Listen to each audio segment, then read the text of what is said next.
I have had the extraordinary opportunity to actually be a satellite. These amazing views just dazzle you completely. Everything you probably may have heard other astronauts say is true. You see shapes you recognize from maps and things like that. You don't see the typical country borders. You get a very different sense on a lot of scales of the planet. Exclusive economic zones, territorial boundaries, things that animate our news and our awareness every day are not present, and a whole other dimension comes through. But at the same time, as this picture shows, you also clearly see the hand of man. And this is what we are the first generation of humans to ever do. Not only to be able to see the Earth from this perspective, but as I'll show you in a moment, to develop technical means that let us take very sophisticated snapshots, essentially of the whole globe, essentially simultaneously, and develop the computational and scientific techniques that let us turn that into very powerful situational awareness about what's happening and what the state of the planet is at any given moment. And even more importantly, to transform these data into foresight, into practical predictions about what conditions are likely to be sometime down the road. And that's where we see really novel things happening in our era of society as that gets incorporated into decisions from the mundane one of did you bring an extra hat or scarf today and did you realize it was going to snow, to decisions of much greater import. So without further ado, this is, by the way, space shuttle altitude, Italy and the Adriatic, the kind of thing you see once around the Earth every 90 minutes, a sunrise and a sunset twice, 16 each in a 24-hour period. It is quite a stunning experience. It's a very novel technology, as I'm sure you all know, and so let's take a look a bit at the history of this. These are some of the earliest satellite-based images that were taken. They're from a system called Corona that the United States launched in the early 60s. When we sent these images to the forum staff to mount them up for this presentation, several times each they came back and said, oh, these are really very bad resolution. Don't you have a better version?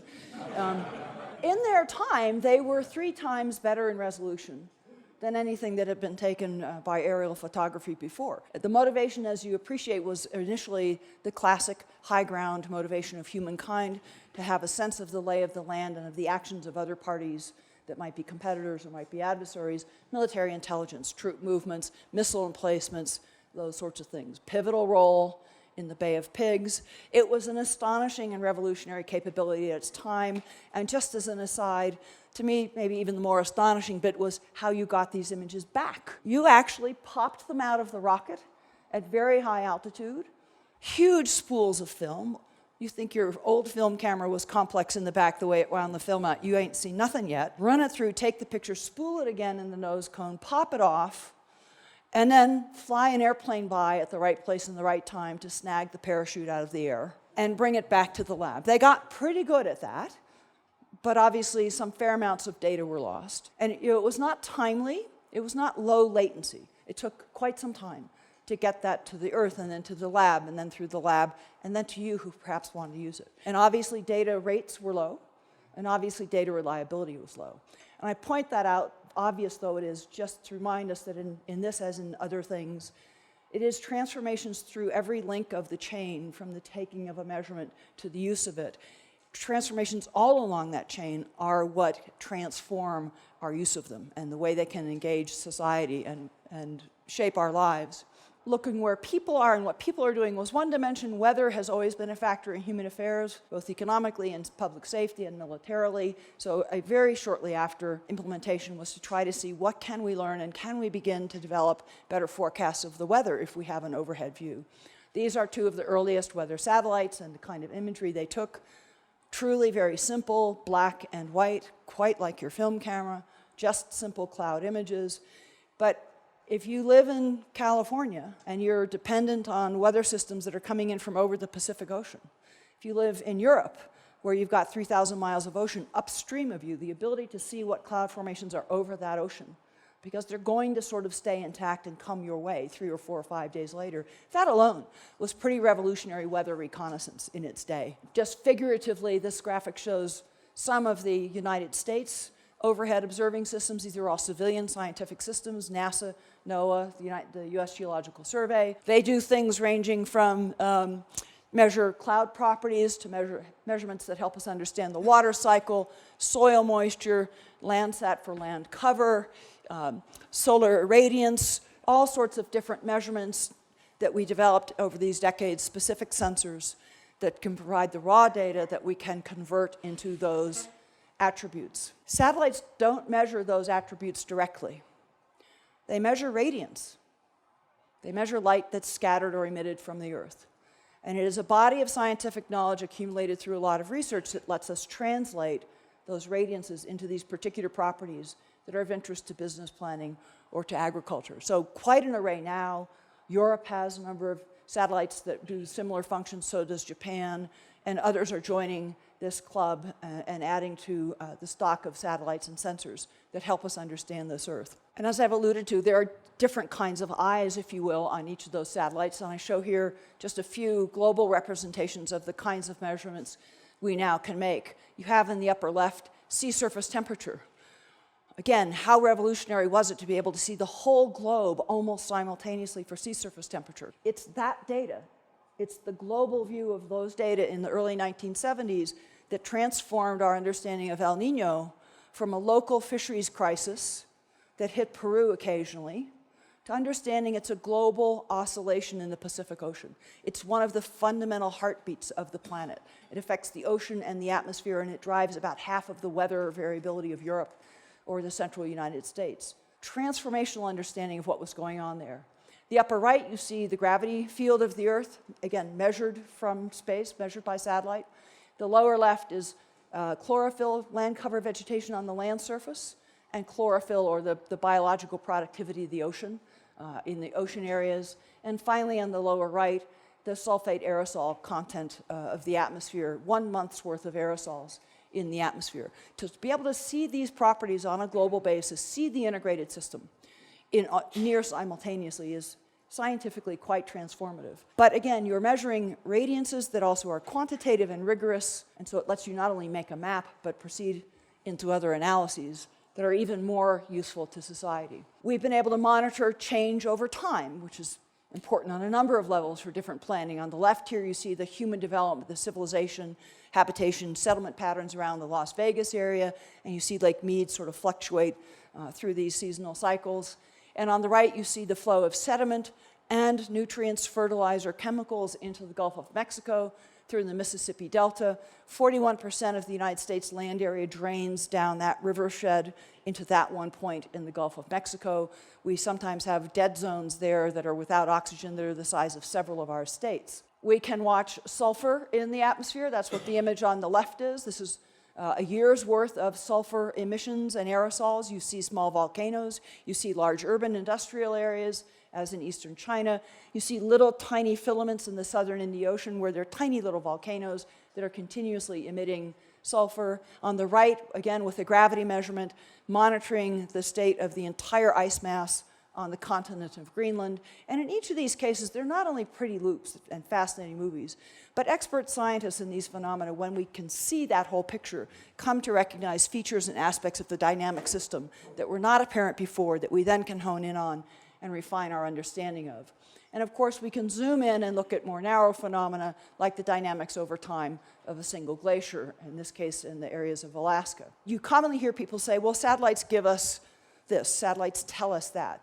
Satellites don't. Satellites provide a global measurement, a global raw data of sunlight that can be translated, that can be transformed because of the decades of research and understanding how sunlight interacts with the Earth, and of going and collecting signature libraries so we know, we can recognize the fingerprint of a conifer forest versus a different kind of forest. We can recognize the fingerprint of a healthy wheat crop versus a distressed wheat crop. We can recognize the fingerprint of chlorophyll where there's abundant plankton in the ocean.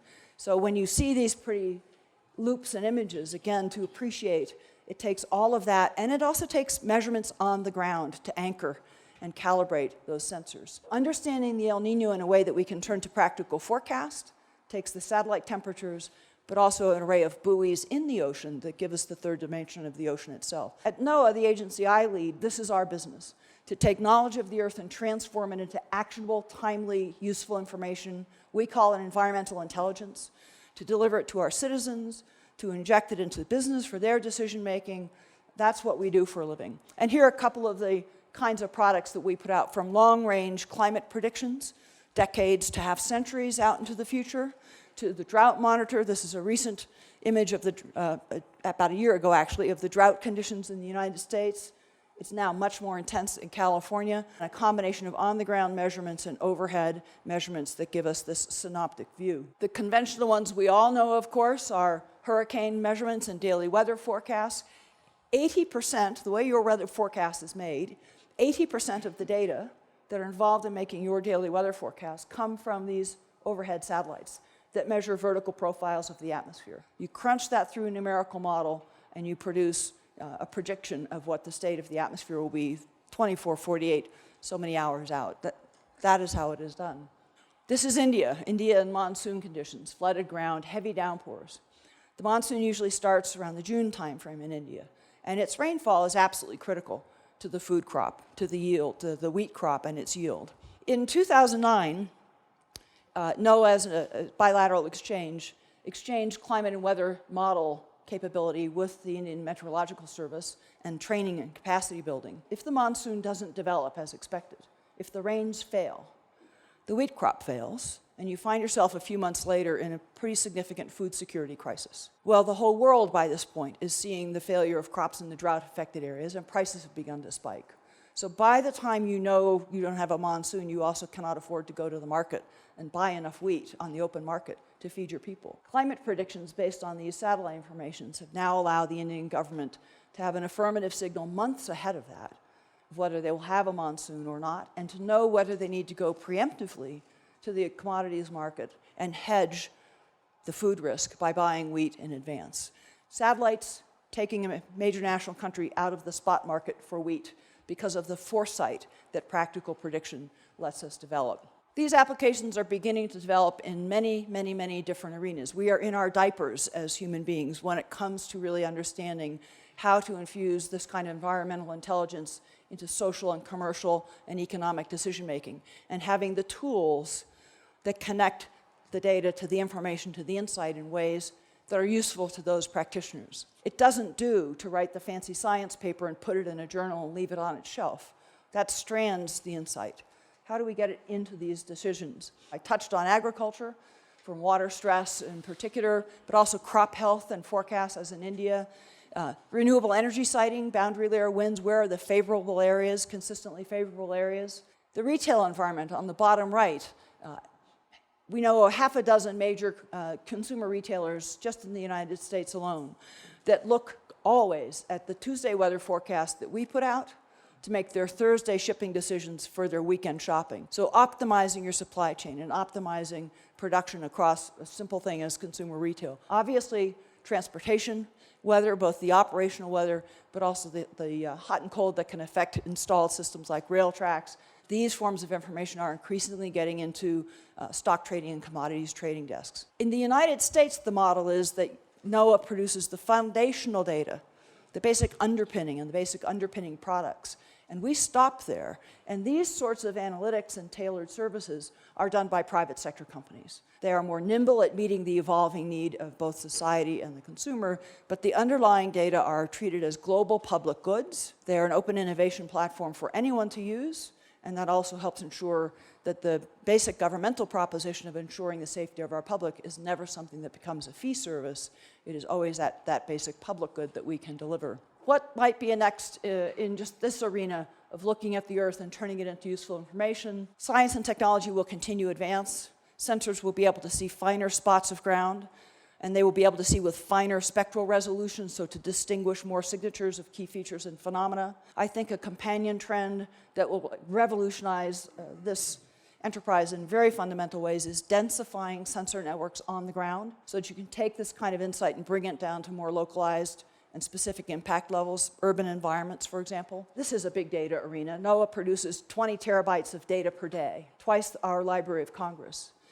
But architecturally, we can only get 10% of that out into this enterprise that I've been talking to. How can we turn that around so that this tailored analytics enterprise is working on all 20 terabytes? And what new applications might that enable? The kind of forecasting and work that we're talking about here today is not something that will ever be just a data mining proposition. This planet is so dynamic on so many levels. You will always have to be taking the pulse of the planet. There are companies now, at least in the photography arena, that find it financially viable to finance a satellite themselves and sell the data to different customers who want it. Should that migrate into this domain, or are there benefits and virtues to global data as a global public good that we should work to preserve? So with that, let me leave you with a couple of other fun glimpses of this little blue marble that we live on, and turn the podium back to Achim.